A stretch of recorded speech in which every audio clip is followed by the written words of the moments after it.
Mesdames, Messieurs, peuple congolais, pacte nordiste et France-Afrique pour la conservation du pouvoir au Nord Congo. Bernard Pangui a-t-il raison ou non? Pour commencer, je vous informe qu'être citoyen, c'est être informé. Et pourquoi? Parce que l'ignorance est la pire des souffrances. Le savoir et la connaissance libèrent. Pour info, dans 120% des cas, ceux qui vont humilier, trahir, traiter dans les conditions dans lesquelles Denis Sassou Nguesso a traité tout le monde, ce sont ces apparatchiks, ces dignitaires, valets locaux et étrangers. Ce sont ceux-là qui servent encore le dictateur Denis Sassou Nguesso. Vous le saviez que chez nous, en Afrique, le sorcier ne vient pas de loin. Il est toujours autour de vous, comme l'a fait déjà Denis Sassou Nguesso depuis qu'il est dictateur. Il a toujours agi ou humilié, détruit, assassiné tout ce qui était autour de lui. Parce que si vous ne connaissez pas la personne, vous ne pouvez pas aller loin. Donc, Denis Sassou Nguesso, sa famille, son clan, ses dignitaires, ses valets locaux, c'est-à-dire faux opposants, faux dissidents et même de la diaspora. Je vous informe que ceux qui vont vous trahir, vous humilier et vous récupérer avec les moyens de l'État, dans l'espace et le temps, ce sont ceux qui sont autour de vous. Nous, on ne connaît pas votre langage ni vos codes. Nous ne sommes que les esprits libres, les lanceurs d'alerte, des éveillés de conscience. Même si vous nous attaquez sur tous les plans, administratif, politique, social et même économique, sur tous les plans, que vous avez ces moyens de l'État, que vous utilisez contre nous parce que nous sommes des lanceurs d'alerte, des éveillés de conscience. Donc on alerte, comme les chiens qui aboient. Il alerte du danger. Pour vous et pour nous aussi. Mais ceux qui sont calmes, on le sait que le chien qui mord n'aboie pas. Le chien qui aboie, il ne mord pas. Mais celui qui n'aboie pas, il mord dans 100% des cas. Donc vous avez plus d'ennemis qui sont autour de vous et autres qui sont sur différentes échelles que nous. Parce que la situation actuelle du pays, c'est pas nous. Nous, on n'a jamais volé ce pays, ni tué des gens, ni fait quoi que ce soit, mais on lutte pour la liberté, la dignité de l'individu et d'un peuple. Et donc, si vous venez nous attaquer, vous trompez. Parce que derrière nous, derrière moi, comme d'autres, il y a plus méchants que vous, qui sont autour de vous. Donc, quand Roland Nitou, des indignés du 242, Iso Ayatonga, Bernard Pangui, et tous ces gens-là qui sont là pour alerter, alerter, alerter. Mais vous ne nous écoutez pas. Mais il y a des plus dangereux. Je vais prendre seulement le cas, par exemple, des passeports ou des visas. Quand votre pouvoir va tomber, vous savez que tout passeport ou visa autre en lien avec notre pays sera caduque. Mais qui va nommer les ambassadeurs, missions diplomatiques, ministère des Affaires étrangères, des négociations, qui sera qui? Et c'est là que vous allez comprendre que nous avions raison. Et que j'ai raison. Que Bernard Pangui a raison. Et tout ce qui se passe a raison. Donc, vos ennemis sont avec vous. Il vaut mieux respecter son ennemi qu'un traître. Parce que vous en avez beaucoup. Ils attendent au moment venu. Dans un pays où il n'y a plus de conviction, il n'y a que des girouettes, il n'y a que des opportunistes, des ignorants, des voleurs, des violeurs, des assassins et tout compagnie, des séparatistes et autres. Donc vous avez compris. Donc si vous venez nous attaquer, il n'y a pas de problème, puisque historiquement, depuis que Sassou Nguesso, on en a perdu des grands cadres administratifs, des grands intellectuels, des blogueurs, des des tout qu'on connaît, hein, non? Officiers militaires et tout, vous avez tout programmé. Leur assassinat, leur nuisance sociale, tout. Mais jusqu'à combien de temps encore? Mais le mal n'est plus derrière, mais il est devant vous. Parce que tous ceux qui sont autour de vous, qui vous servent, qui vous donnent la boisson, à manger, qui sourissent, et qui font, ce sont vos ennemis. Pas vos ennemis, mais ce sont vos traîtres. Parce que nous sommes vos ennemis. Moi, je l'ai toujours dit que je préfère respecter mon ennemi qu'un traître.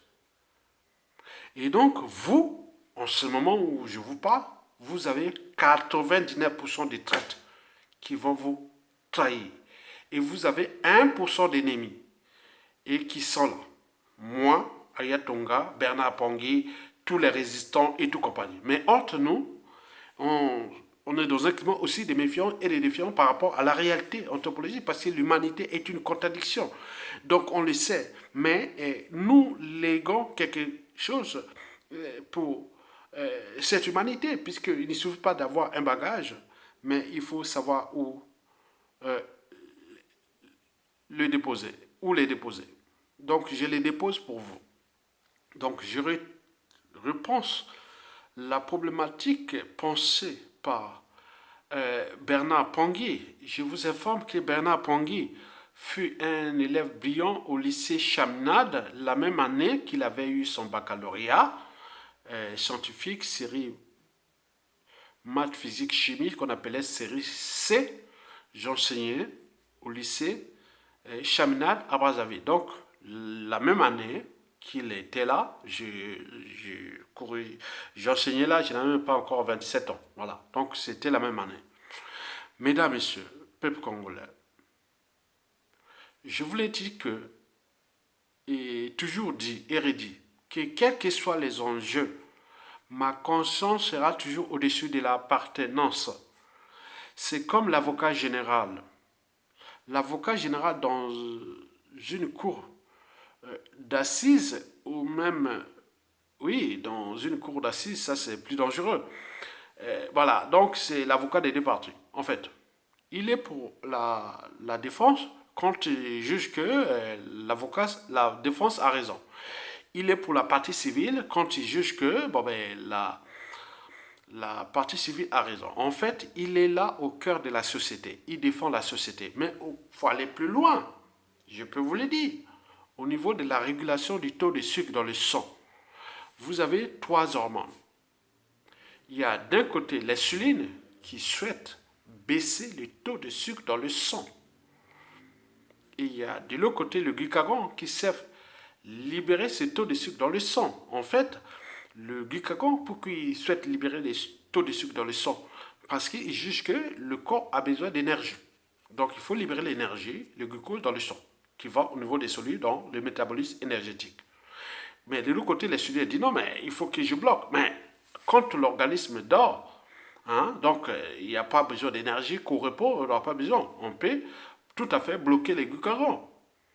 Mais quand l'organisme a besoin, non, quand l'organisme a besoin, oui, a besoin d'énergie, il faut bloquer l'insuline. Mais qui peut gérer ça? C'est l'avocat général qui s'appelle la somatostatine, qui est au cœur de notre sympathique cerveau, qui gère ça. Donc, dans cet état d'esprit-là que j'en parle ici, je suis toujours resté là dans cet état d'esprit. C'est la raison pour laquelle je l'ai toujours dit que, quels que soient les enjeux, ma conscience sera toujours au-dessus de l'appartenance. Parce que dans le cas de l'avocat général, il défend la société. Mais le cas de la somatostatine, il défend les lois métaboliques, que l'organisme reste en bonne santé. Mesdames, Messieurs, peuple congolais, je, je, je ferme cette parenthèse de la régulation de pouvoir et contre-pouvoir et des enjeux équilibristes de notre existence. Mesdames, Messieurs, peuple congolais, Bernard Pongui a publié une vidéo éloquente où il y a beaucoup de choses que je comprends, hein, donc je le vois, hein, voilà. Donc ce lien sera en bas de la vidéo. Hein. Vous pouvez aller voir le lien dans lequel Bernard Pangui a parlé du pacte nordiste et du pacte France-Afrique pour que le pouvoir reste au Nord-Congo. Le Congo-Brazzaville fut une colonie française dont la capitale est Brazzaville. Brazzaville fut la capitale de la France libre depuis De Gaulle, qu'on connaît sous le manifeste de De Gaulle du 27 octobre 1940. Et donc nous avons tous ces éléments-là, la ville capitale où je suis né, où je n'ai pas fait des études ni primaire, collège et lycée là, mais j'ai fait au nord et au sud. Mais j'avais fini mes études universitaires à la faculté des sciences à Brazzaville, puis j'ai enseigné là-bas, au lycée non loin là où j'étais né, hein, je parle du lycée de Bernard Pangui, le lycée Chaminade, et qui était non loin de l'hôpital général qui est devenu le CHU, le CHU. Et donc vous le connaissez. Donc je vous mettrai le lien en bas de la vidéo et qui pourra aller lire sa pensée et après venir vers ma vidéo et avoir un peu de réflexion pour nourrir les débats. Parce que l'enjeu est de nourrir les débats. Mesdames et messieurs, peuple congolais, Bernard Pangui a-t-il raison ou non? Et pourquoi? Je pense que pour cette raison, que Bernard Pangui a le droit et devoir de nourrir ce débat.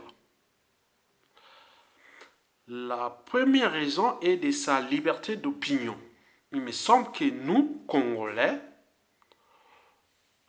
et historiquement jusqu'à nos jours, on ne comprend pas qu'est-ce que c'est la liberté d'opinion.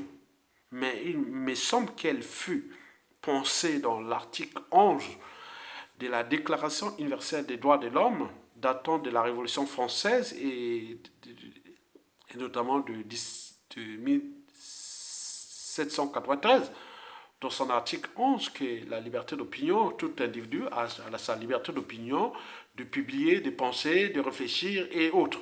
Voilà, donc on est humain, on a acquis ce niveau, et donc on peut tout à fait avoir sa liberté d'opinion, réfléchir, publier et autres. Sauf à respecter les lois, hein, en fonction des lois prévues par, oui, les lois de la société à laquelle, dans laquelle ou par laquelle ou toute compagnie et où l'on vit. D'accord? Donc pour sa liberté d'opinion, je suis tout à fait en connivence avec Bernard Pangui qu'il y a un pacte nordiste et France-Afrique pour la conservation du pouvoir au nord. Je suis aussi en contre-réaction avec lui qu'il n'y a pas de pacte nordiste ni France-Afrique pour la conservation du pouvoir au nord. La deuxième raison, c'est que je respecte sa liberté de penser, de douter, de réfléchir, d'expression et d'association. Parce que ce qui nous distingue fondamentalement des animaux, ce n'est pas l'intelligence. Les animaux ont acquis aussi, plus que nous, une intelligence innovante qu'on en voit partout, que nous interprétons aujourd'hui à l'échelon du biomimétisme, l'art de copier la nature, puisque la nature a eu du temps pour perfectionner des modèles innovants. Dans le cas du biomimétisme, nous avions copié les oiseaux pour faire voler les humains, l'avion, les radars, avec les systèmes de colocalisation, Oui, je vais parler en détail sur ça. Quand on voit les serpents, hein, les systèmes thermosensibles, quand on voit les chauves-souris, les systèmes de colocalisation, quand on voit certains requins, les poissons et autres, les systèmes d'électrosensibles pour donner des poids, les basses fréquences pour les éléphants qui peuvent entendre, savoir qu'il y a la pluie à 100 km de l'heure. Voilà, donc ça se passe dans les déserts du Kalahari ou entre la Namibie et le Botswana, on peut en voir. Donc il y en a tellement d'exemples, je peux vous en citer 1000 que j'en connais. l'application du biomimétisme. Et donc, en ce qui concerne la liberté de penser, de douter, de réfléchir et d'association, donc il faut laisser l'individu sa manière de penser. Parce que si vous empêchez l'individu de plus réfléchir, il est sûr et certain, nous allons monter dans des situations où l'individu, bien sûr que nous sommes des humains, comme je l'ai dit, que dans la différence entre nous et l'animal, l'animal est aussi plus intelligent que nous. Bien entendu qu'il a l'instinct, mais nous avions franchi les barrières de l'instinct.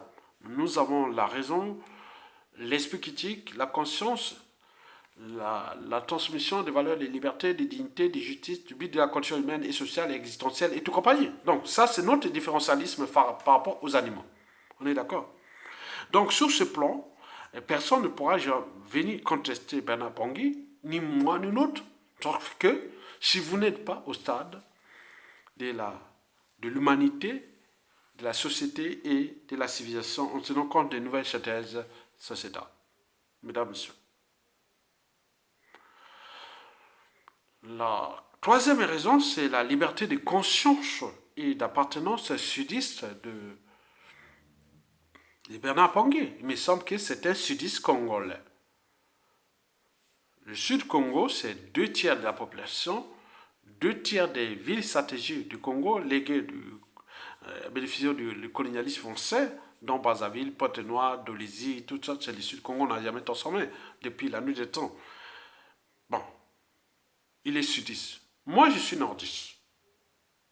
Donc, quelque part, nous serons en contradiction en tenant compte que si on n'est pas dans la liberté de conscience ou d'objection de conscience et tout compagnie, donc moi, je serais dire, ouais, Bernard Pongui serait mon ennemi du point de vue d'appartenance à l'échelle de notre anthropologie congolaise bantou.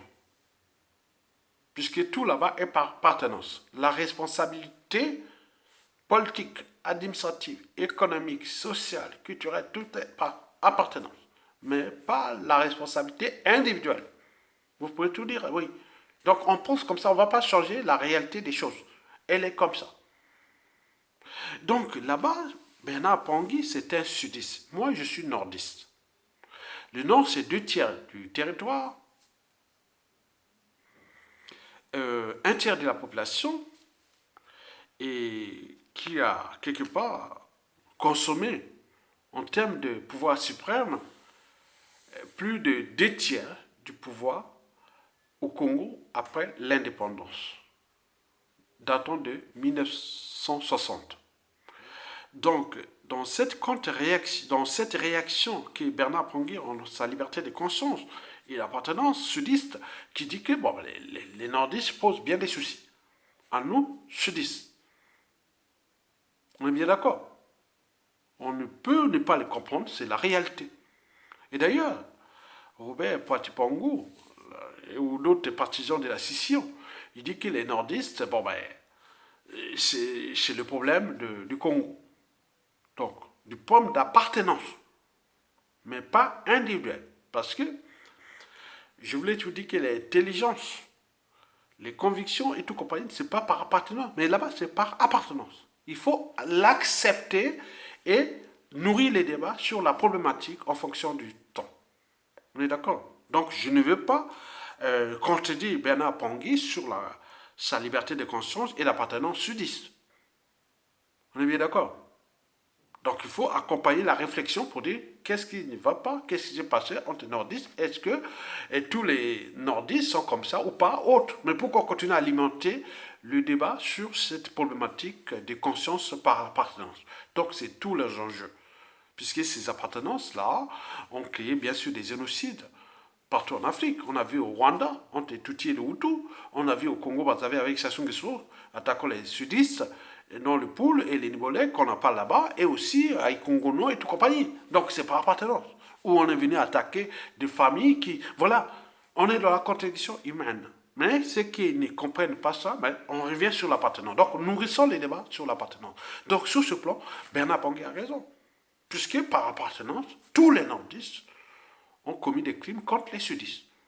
Donc on n'est plus dans le sens de la citoyenneté, comme on le voit depuis l'Empire grec, c'est-à-dire 300 ans avant Jésus-Christ, cette citoyenneté fut une citoyenneté fermée.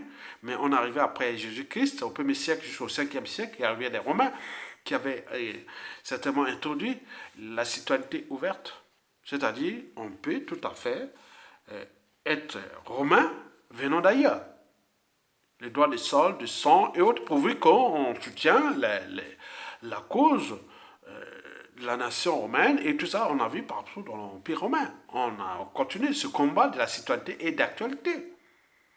Il continue toujours. Il ne va pas s'arrêter. Mesdames, Messieurs, peuple congolais, la quatrième région est surtout de sa liberté, de la citoyenneté. Qu'est-ce que le fait d'être citoyen? Mais nous, au Congo, la citoyenneté est par appartenance. D'abord tribal, ethnique, géopolitique. Il y a des individus libres, conscients et engagés. Il ne peut pas critiquer tout responsable politique qui n'est pas de sa tribu, de son ethnie ou même de la géopolitique. On ne peut pas. Sinon, on va te dire, non, va critiquer des gars de ta tribu, de l'ethnie ou de la géopolitique nord-sud.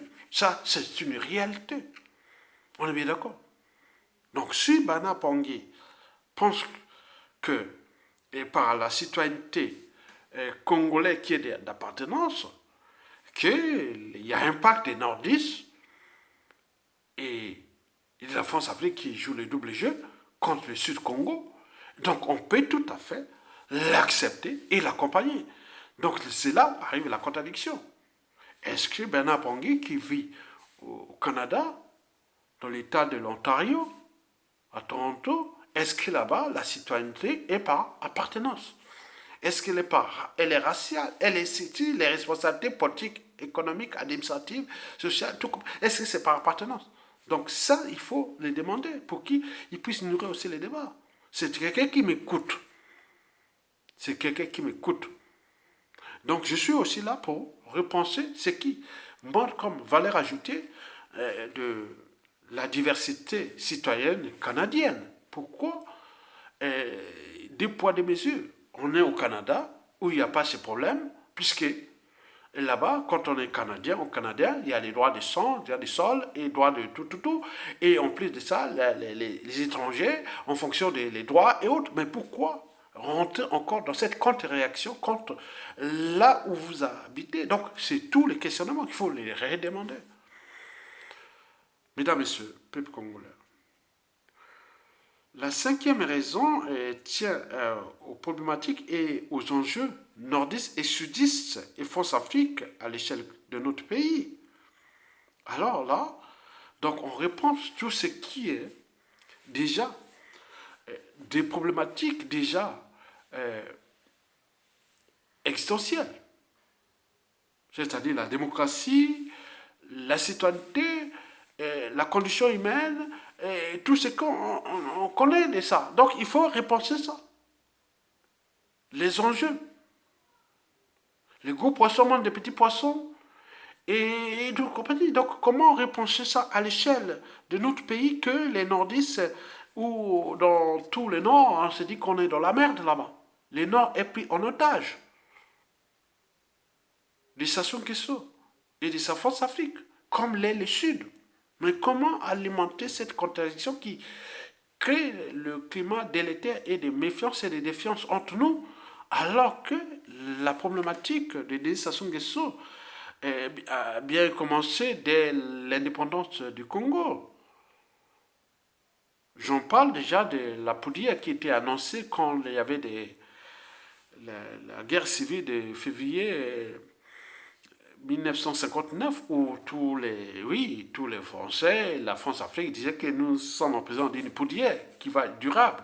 Mais bien sûr qu'ils ont joué ce jeu-là en tenant compte de nos anthropologies. Donc ils ont joué ça. Mais on revient toujours à la charge contre nous-mêmes. Et même contre ceux qui nous ont mis en esclavage et colonisés, qui cherchent aussi à se transformer parce que nous n'avions pas acquis un niveau de raisonnement, de conscience et d'interprétation des enjeux des traditions, cultures, sociétés et des nouvelles certaines sociétales. C'est compliqué pour vous. Donc je refais parce qu'il faut une guise d'analyse pour aller en profondeur. Mesdames, Messieurs,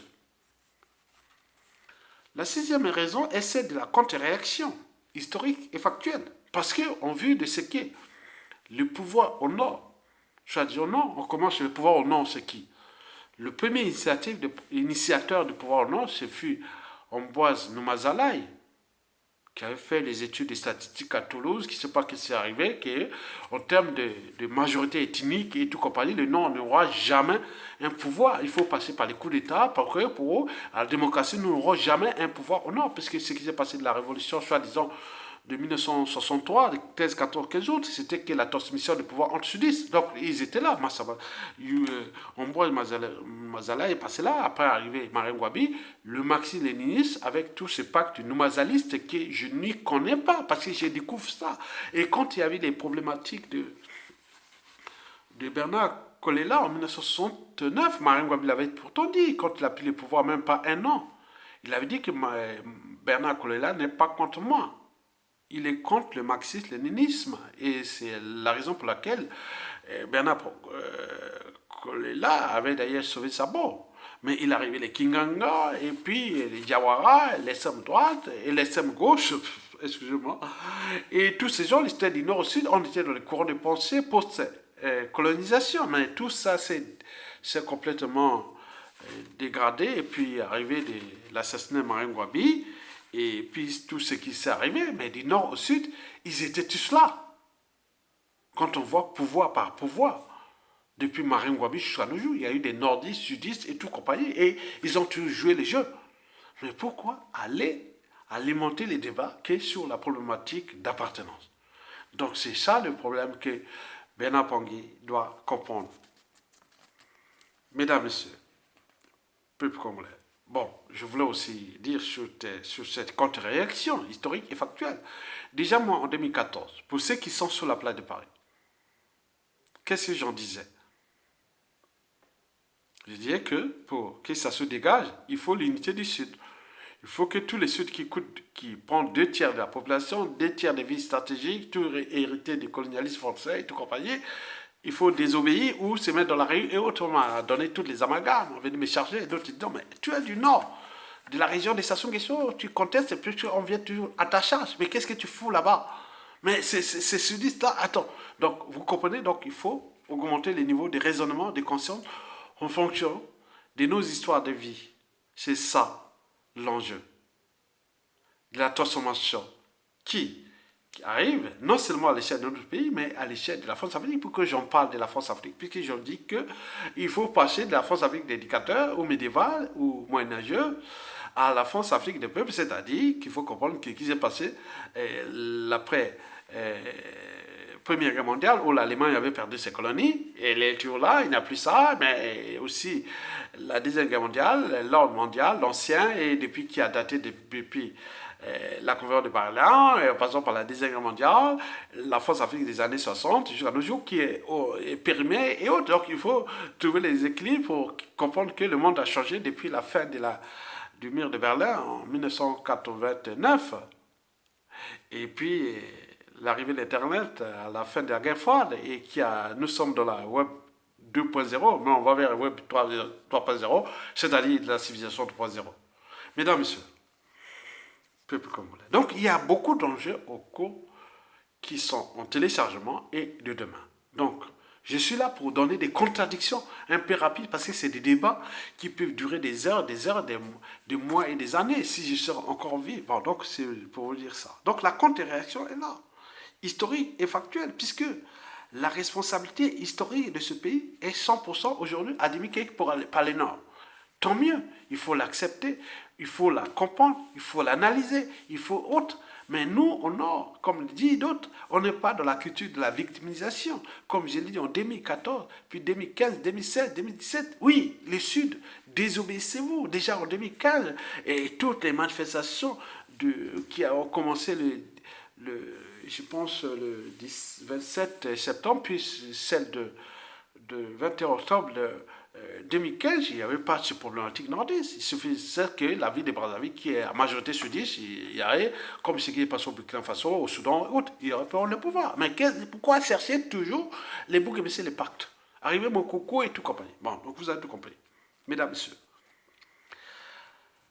la septième et dernière raison, c'est l'appréciation au regard de tout ce que j'ai pu citer. C'est les dangers. Parce que ce qui alimente cette problématique nord-sud, quelque part, qui inquiète les uns et les autres, que les dangers nous guettent. Donc, si vous ne comprenez pas qu'il y a des dangers par rapport à ces consciences qui sont parmi nous, que nous, on cherche un peu à élever les niveaux de raisonnement, de conscience, de nos espérances de vie, de tout ce que nous connaissons de l'histoire humaine. Hein?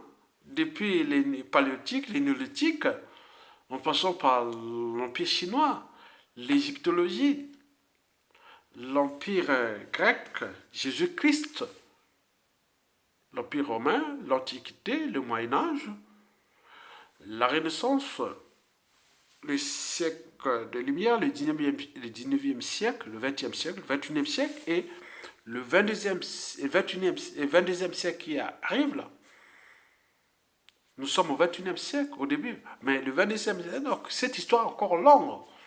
Donc ça ne comprend pas que l'humanité est pleine de contradictions et qu'on ne pourra jamais transformer l'humain, mais on ne peut que l'éclairer pour éviter moins de conneries. Et donc vous avez tout compris. Mesdames, Messieurs, peuple congolais, ben oui, traitons d'abord le pacte France-Afrique et nordiste contre le Sud-Congo. Eh bien oui, si on en tient compte de ce qui s'est passé en 2016, au Kombi Salsa du Nord, il est où? En prison. On a saccagé ses amis, sa famille et tout compagnie. Qu'est-ce qu'on en a dit? Donc ces morts-là sont perdus. On ne tient compte que parce qu'on a tué dans le sud, on a fait ceci et autres que nous avons fait des manifestations ici. Moi, j'étais parmi les grands manifestants contre les terroristes d'État dans le pôle en 2016. J'en ai fait 5 vidéos, j'ai fait des interviews autres, mais ça ne passe pas. Et la situation de Jean-Marie Michel Mokoko. On peut aller là dans les amalgames, on continue. Vous avez tout compris. Mesdames, Messieurs, peuple congolais. Il faut se dire que dans la situation historique,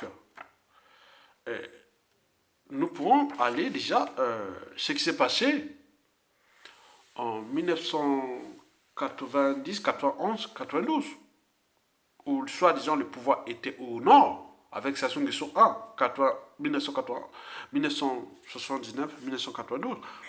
Bon, il y a eu des nordistes comme Bokama Ngouma, connaît, le Sénégaliste, paix à son âme, nordiste, Raymond Damas Ngolo, ministre de la Défense, paix à son âme.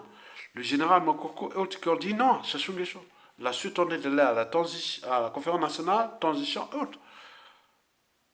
Qu'est-ce qui s'est passé? La suite, on la connaît. 1992. 87% des nordistes avaient dit non à Sassou Nguesso. La suite, on la connaît. Qu'est-ce qu'on va encore chercher? La souveraineté. Si on tient compte du peuple. Parce que la souveraineté d'un peuple, d'un pays, est du côté du peuple. C'est le peuple qui a le vrai pouvoir. Mais pourquoi aller chercher des pour là où il y a vraiment, je ne sais pas, on est ailleurs, on pense toujours au peuple, on va vers le peuple, la majorité, l'expression de la volonté générale. Et quand on parlait de la Révolution française, bon, on est arrivé où? Après le coup d'État militaire sanglant, mais il y a eu beaucoup de situations qui s'est passées pendant le pouvoir de Yissouma, 82, 94, 94. On en parle où? C'était des nordistes, sudistes et autres. Il faut analyser pourquoi le peuple souverain n'avait-il pas pris ses responsabilités ou d'autres autres. Donc c'est toutes ces contradictions. On n'en parle pas. 2002, 5 ans de transition flexible. Après le coup d'État sanglant Force Afrique avec Sassou Nguesso de 1997 à 2002.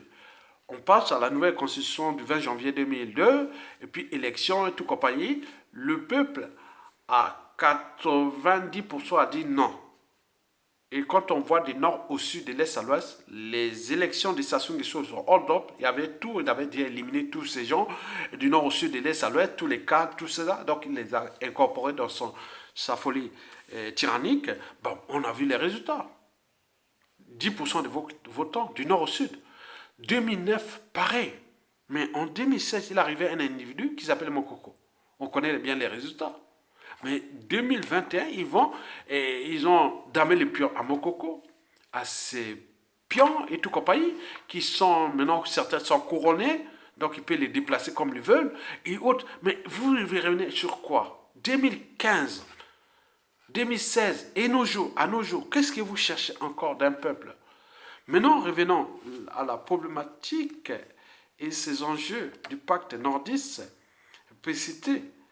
Et donc, je pense que la problématique du pacte nordiste n'est pas du côté du peuple, ni des nordistes, ni des sudistes, civils, politiques et militaires qui sont des citoyens comme tout le monde. Donc, la problématique va certainement se poser du côté des intellectuels, cadres civils, politiques et militaires, qui n'ont que derrière eux les conflits d'intérêts, les guerres des égaux, les agendas cachés, la soif de pouvoir, les intérêts particuliers partisans. Et tout ça, ils cherchent à nous à entraîner les uns et les autres dans cette folie. Et quand on dit, Bernard Pongui, que tu as raison par rapport à tout ce que j'ai dit et qu'on te dit. Donc toi, mon petit, tu dois écouter ça et nourrir les débats. Parce que l'enjeu de Sassou va partir, doit partir. C'est une parenthèse. La situation que nous vivions au Congo, elle a existé dans toutes les dictatures depuis la nuit des temps. Et donc, si c'est positionné, la parenthèse, ce qui est sur la problématique nord-sud, donc c'est un non-sens. Donc, c'est caduque. Donc, pour la réalité que tu vis au Canada, dans un monde libre, et que je vis ici en France. Donc, moi, quand je vois la situation de la France-Afrique, n'est pas celle des Français. Les Français, aujourd'hui, bah, oui, vous voyez que Sassou n'a porté que la poisse à ces présidents français depuis Nicolas Sarkozy, qui n'a jamais été réélu, et encore moins Hollande, et on va arriver peut-être à Macron, si on continue à jouer ce jeu-là. Sassou ne porte que la poisse. Donc nous n'allons pas rentrer là. Donc je voulais seulement te dire que la situation à venir, c'est que Sassou s'est perdu. Il est dans l'ANAS. Il doit partir, il va partir parce que toute dictature a durée de vie limitée. L'enjeu pour nous est comme la vie à bicyclette, comme le disait Albert Einstein. Pour garder l'équilibre, il faut avancer. Parce que nous sommes dans des histoires humaines, contradictoires, que nous sommes que des passages, et que nous avons beaucoup de choses à faire, et que personne n'a le monopole de la raison, de l'esprit critique, de la conscience, et même de tout ce qui s'est passé. Mais nous avons un pays à défendre, et un écosystème que nous devons défendre dans l'interdépendance. Puisque nous avons maintenant des enfants qui sont nés à l'extérieur, nous sommes mélangés. Le monde aujourd'hui, moi je vous dis pas, au terme d'écologie, et de ces enjeux, j'y connais bien.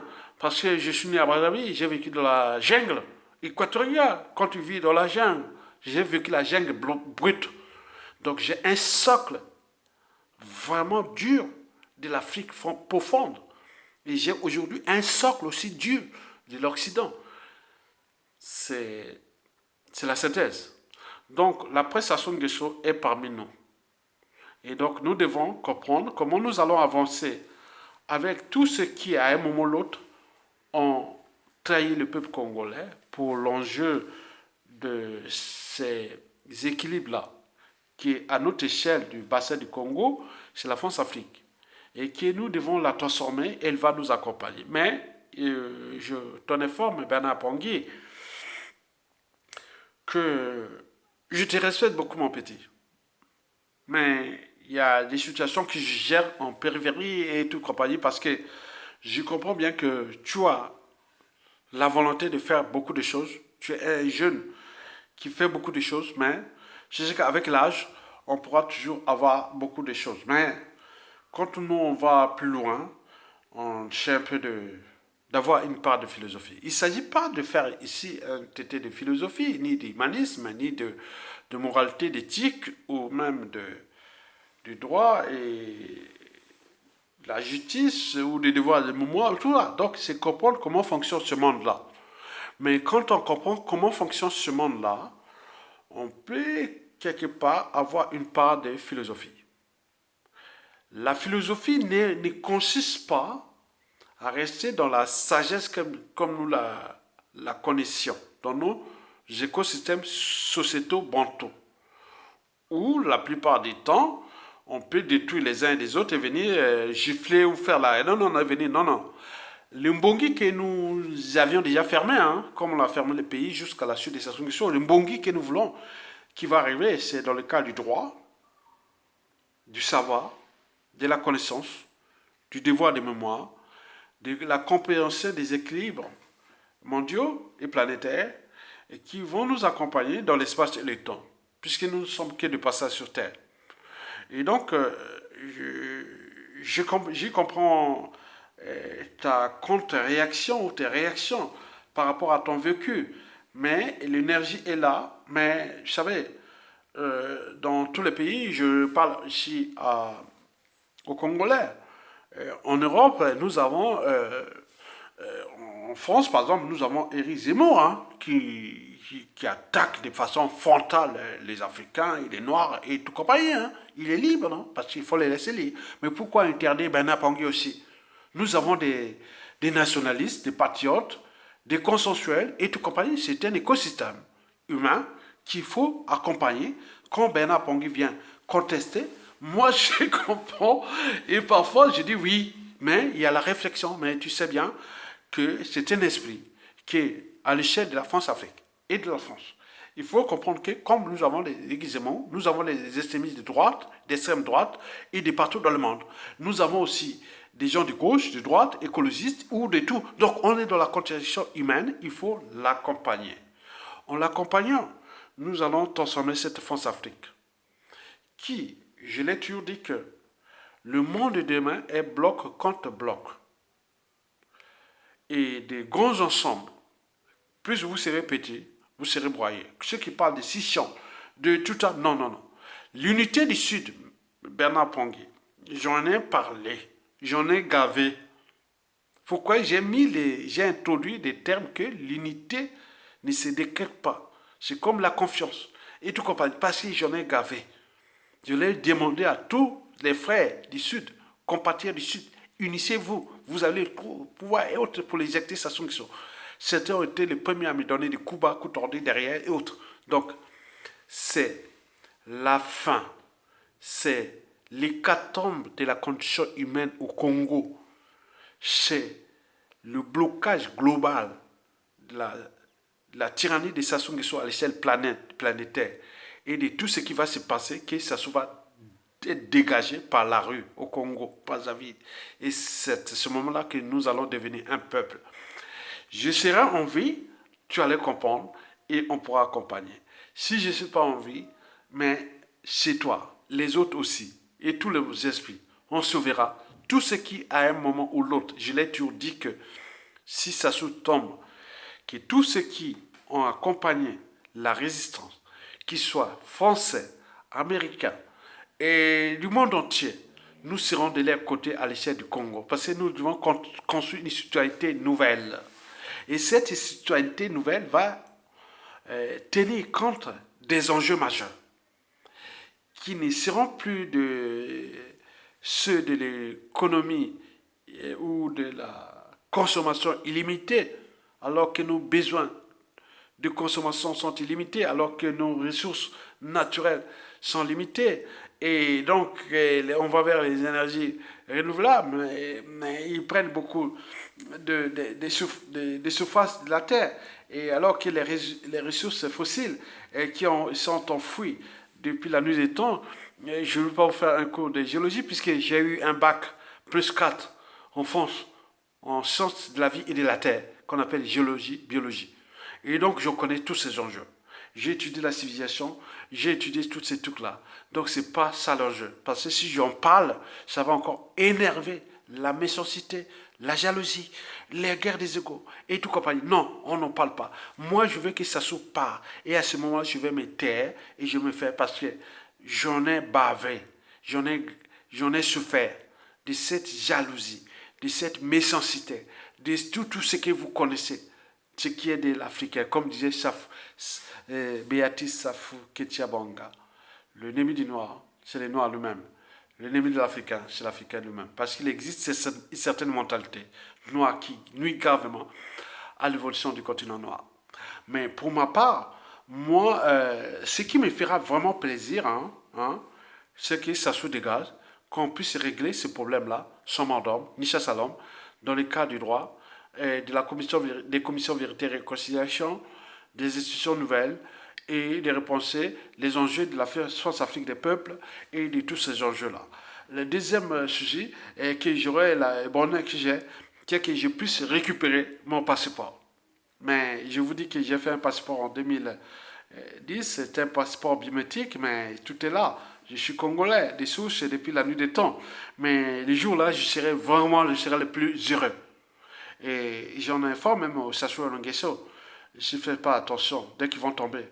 Beaucoup de Sassou Nguesso, tous ceux qui sont fichés, ils auront des soucis. Et pour de nombreuses années, pour des problèmes de visa, passeport, comme le fait aux autres. C'est à eux de prendre leur disposition avec la France Afrique aujourd'hui, qui, des préfectures, des ceci et tout compagnie qui ont des problèmes là, s'ils ne les règlent pas, je vous dis que 99% des méchants qui ont su faire ça, ils vont rendre la monnaie comme l'histoire a toujours tendance à se répéter et qui, dans la règle d'or, ne fait jamais à autrui. Ça, c'est ce qui va arriver. Donc, quand le jour que ça va tomber, j'aurai mon passeport. Je serai le plus heureux du monde, l'homme le plus heureux. Je courrai dans tout Paris. Je vais faire avec mon passeport, même s'il ne sera plus là. J'aurai peut-être des agents et autres qui vont me suivre. Je serai content. Et vous avez tout compris. Maintenant, pour les restes, la dernière affaire, c'est surtout ce que je voulais vous dire, que nous voulons tout chambrer de tout ce que j'ai dit pour que nous avancions dans l'équilibre du monde.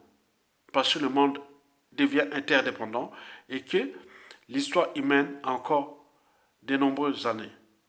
Mesdames, Messieurs, peuple congolais, je vous remercie et à bientôt.